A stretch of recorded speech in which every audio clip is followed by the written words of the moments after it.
What's going on, guys? Welcome to another episode of Smash JT. I had to break out my Intellivision Amico shirt for this momentous occasion because it's another W for Atari over Intellivision. Yet again this year, and what seems like every year, now Atari has purchased AtariAge.com, and while on the surface it may not seem like a very big deal, diving a little bit deeper, this could have huge ramifications for the success and the longevity of Atari as a company. Atari is making a lot of strong moves this year, especially when it comes to physical products and homebrews and supporting the community, and the Atari VCS is still around and kicking.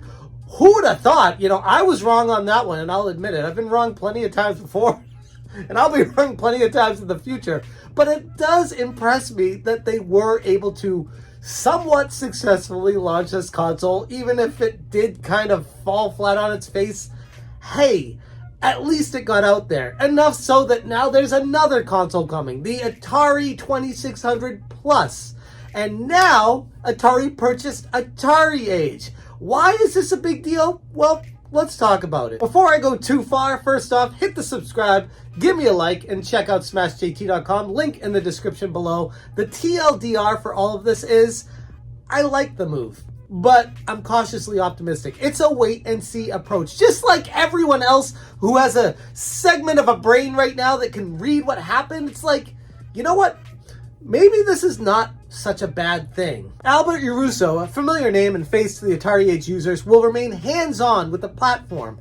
Even though he sold it, he's still going to remain in place there. Not only will he continue to be guiding force behind AtariAge, overseeing the daily operations and managing the forums, but he's also taking an exciting new role as Atari's internal historian. He's fully committed to nurturing the bond with Homebrew developers, ensuring that innovative new titles keep coming. That is probably, in my opinion at least, the biggest reason why Atari would purchase AtariAge is they have a plan here. Whether you see it or not, this is what I think Atari is trying to do, is move into the more, not just indie scene, but homebrew scene. The individuals making these games, putting them on AtariAge, and potentially giving them an avenue to put them on the Atari VCS, or even more exciting, make them physical and put them on the Atari 2600 Plus. It would get people really excited about it all. It would give a unique marketing proposition that the big three don't deal with. They deal with like the full-on indie studios, the bigger AAA developers. They don't care about the individual homebrew scene at all. This would open up an entirely new segment of the market. But what about the platform itself? You might be wondering if Atari's acquisition means big changes for AtariAge's site, forums, or its core mission. The answer is reassuringly simple. No. Atari has made it clear that they respect the essence of AtariAge and will have no intention of altering its direction. However, Albert had initiated a move towards a new e-commerce infrastructure for the site, and that's something we can look forward to in the near future. As for how Atari perceives AtariAge and its robust community, they truly value it, recognizing AtariAge as a treasure trove for fans and developers alike. Atari acknowledges the community's immense contribution over the last 50 years, from chronicalizing Atari classic games to stoking interest in legacy hardware. AtariAge has been instrumental in sustaining Atari's brand and heritage over the past decade and a half, 2 decades, when Atari was completely nothing, forgotten about, no one's talked about it. AtariAge was there through all of it. And finally, touching upon a concern that's on many minds, will Atari limit or censor discussions within forums, particularly any critique of Atari itself? No, the integrity of the forum discussions will remain intact. Or at least that's what Atari is telling us here. Atari is adamant about not censoring content or restructuring the rich and diverse topics that the community is passionate about. The long-standing rules of conduct overseen by dedicated site monitors will continue to guide the discourse.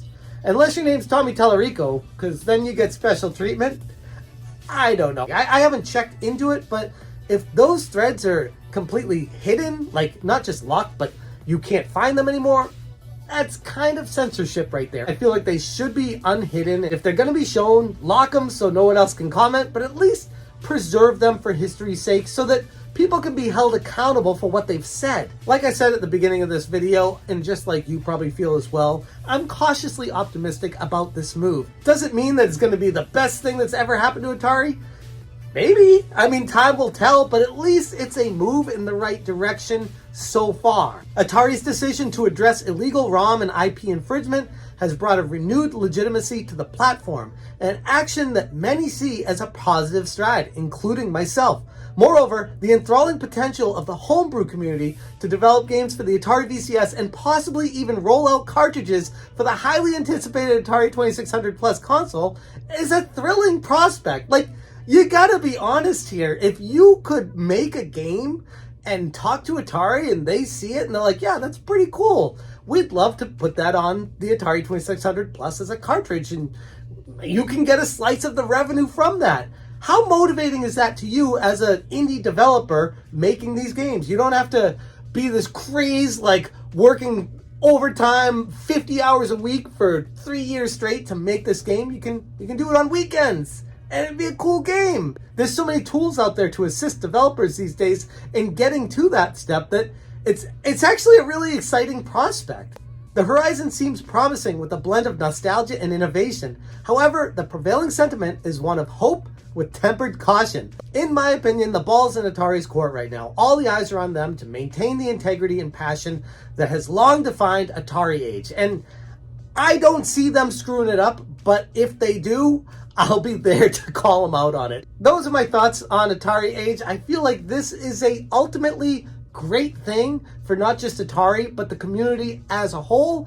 I feel like there's a lot of people very excited about this. There's some people on the fringe that are like, no, I like it being run by an indie person. But let's be honest, if you were keeping up with all of this, Al said he didn't want to keep doing AtariAge. He didn't want to be a part of this anymore. This was something that he was trying to offhand to someone else because it was just too much on him. So this seems like the perfect marriage of selling it to someone else, but still being there in spirit, still having a role in it, but not needing the stress of running the entire site all by himself.